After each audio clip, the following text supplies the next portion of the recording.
It's hurricane season. Do you have a plan? I'm Rob Shaw, the Public Information Officer for the City of Clearwater Police and Fire Departments.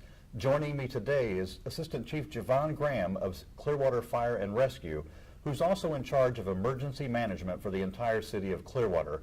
That means he's the #1 point person when it comes to dealing with hurricanes and tropical storms that may come calling this season. Thanks a lot for being with us, Chief Graham. It seems like just a couple of months ago we were dealing with Hurricane Irma, and then just a few weeks ago we had Alberto kind of perched out in the Gulf of Mexico before hurricane season even started. What's the #1 thing that people in Clearwater need to be doing right now as we get started with hurricane season?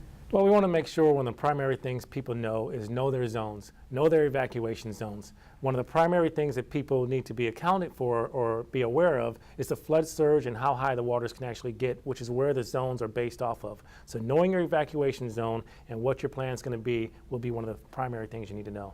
Excellent. What about if you had to come up with #2? What's the second most important thing that people need to know? The second thing is actually having a plan. Once you know your evacuation zone, once you know what you're going to do, have a plan with your family. Are you going to evacuate or are you going to stay in place? Are you going to go to somebody's house or are you going to be the host home for some of your other family members? Having a plan for what your family's going to do before the storm comes, before it's actually in your backyard, is the best thing to do, or the second best thing to do.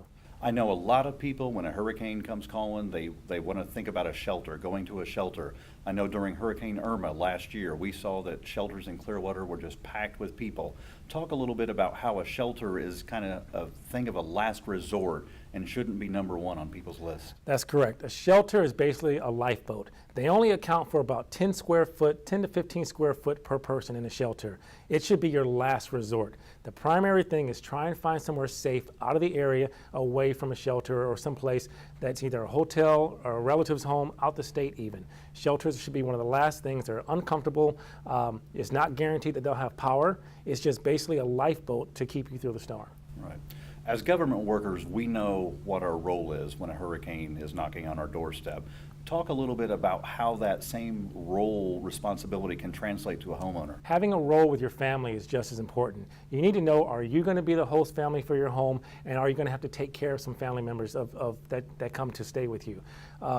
Are there special needs with your family? Are there things that they're going to have to account for? Do you have pets? Do you have children? What are you going to do, and what's the role going to be with you for your family, along with if you have to go to work or handle other responsibilities in your daily lives and your family life?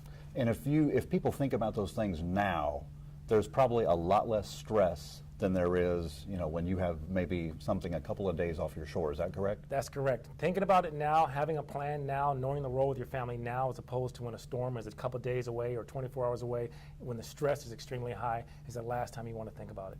People talk a lot this time of year about hurricane kits. Talk a little bit about what should be in somebody's hurricane kit. Okay, kits have a wide variety of different things you need, but you need to think of, one, having a battery-powered weather radio. You need to have food and water to last for 3 days. They figure about a gallon of water per person, and again for about 3 days, and the same thing with food. You need to have batteries. You need to have duct tape, plastic bags, small first aid kits, anything that can help you if the case you lose power, if you have to go out of the house, or if you end up getting actually injured. Right. It's been, I think, 97 years since Tampa Bay area had a direct hit from a hurricane. Last year, Irma was what we might call a near miss, but still caused a lot of problems here in Clearwater and elsewhere across the West Coast. What are some of the lessons learned from Irma? Well, being prepared. Knowing what you're going to do before an event or a storm actually comes our way. It has been a long time since we were actually hit, and people took it for granted. So now we need to know, if you have to board your houses up, board your houses. If you're asked to evacuate, evacuate. If you're going to stay in place, make sure you have the tools that you can ride out the storm in the event with flashlights or whatever else you have that can help keep you safe during the event.